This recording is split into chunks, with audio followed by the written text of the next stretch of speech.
U.S. President Donald Trump announced is coming to Nigeria in the next 72 hours.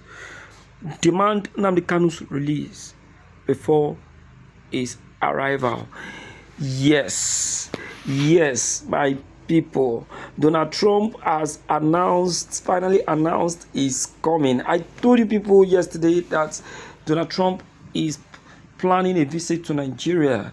Yes, though he hasn't come, but this very visit, according to the information, is for good, but mainly for the reason of Nnamdi Kanu. If you are Igbo, Biafran, obedient, or simply a Nigerian who wants justice, this is the time for you to grab it, because if Trump steps his feet here in Nigeria, know it that is to execute any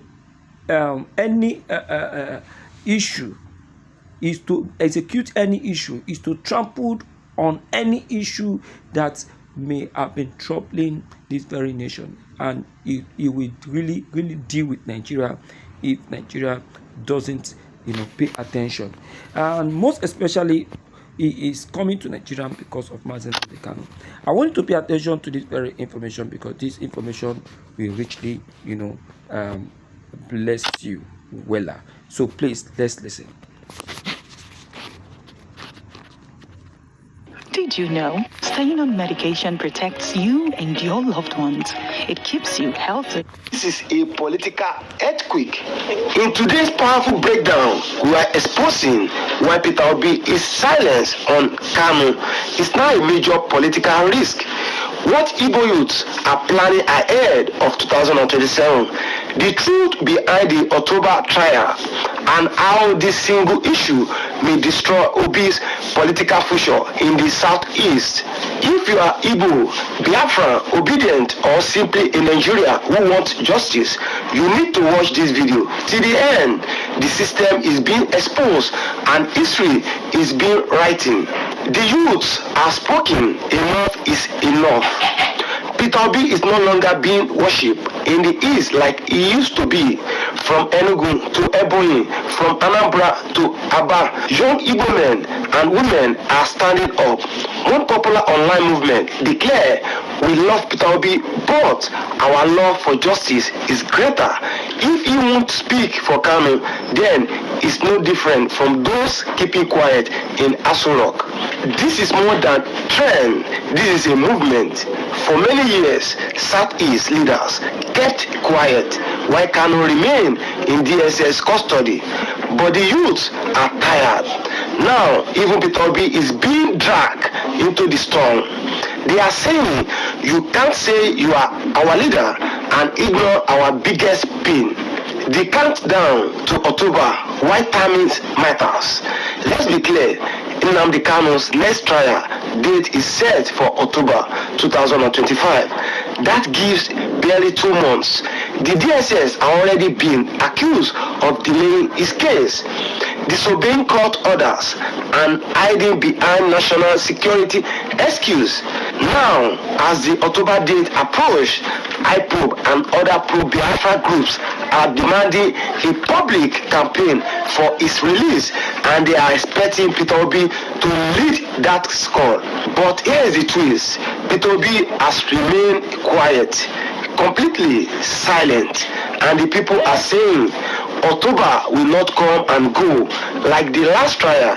If Peter Obi won't talk now, we won't wait for him in 2027. This is why the heat is rising now, not later. October is not just a trial date, it is a political deadline. Obi's strategic silence, clever or cowardly. For years, Peter Obi's brand has been built around decency, calmness, and maturity. That image worked in 2023 when he was trying to appeal to Nigeria of all tribes. But 2025 is different. This is no longer campaign season. This is survival season. If Peter Obi continues to avoid mentioning Nnamdi Kanu, he may win applause from Abuja, but he will lose his truth in Onisha. The same calmness that made him look wise is now being called cowardice by many youths.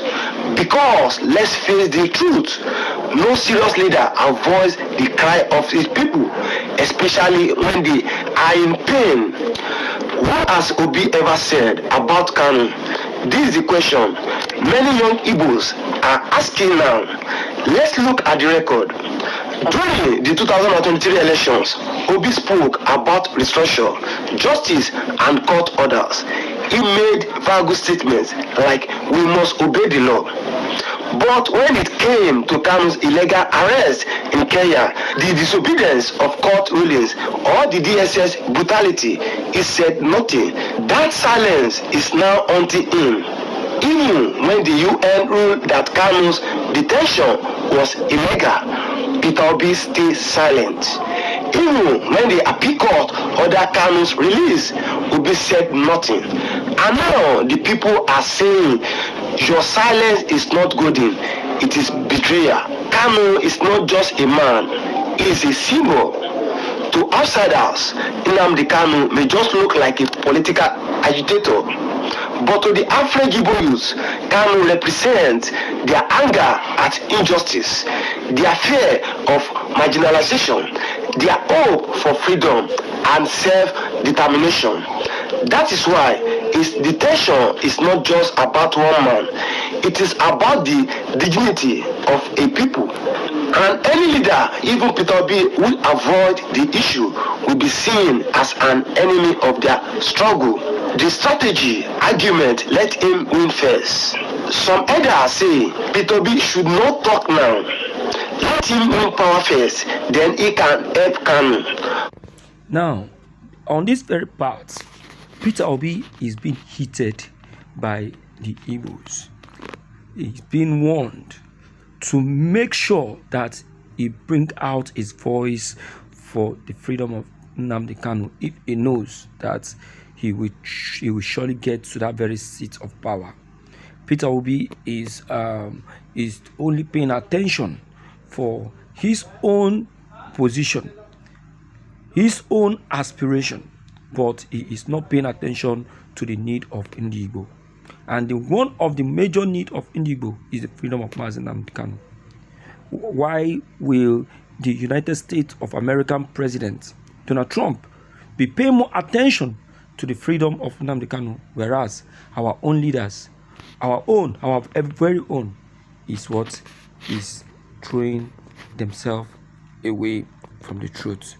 This is very, very uncalled for. We cannot.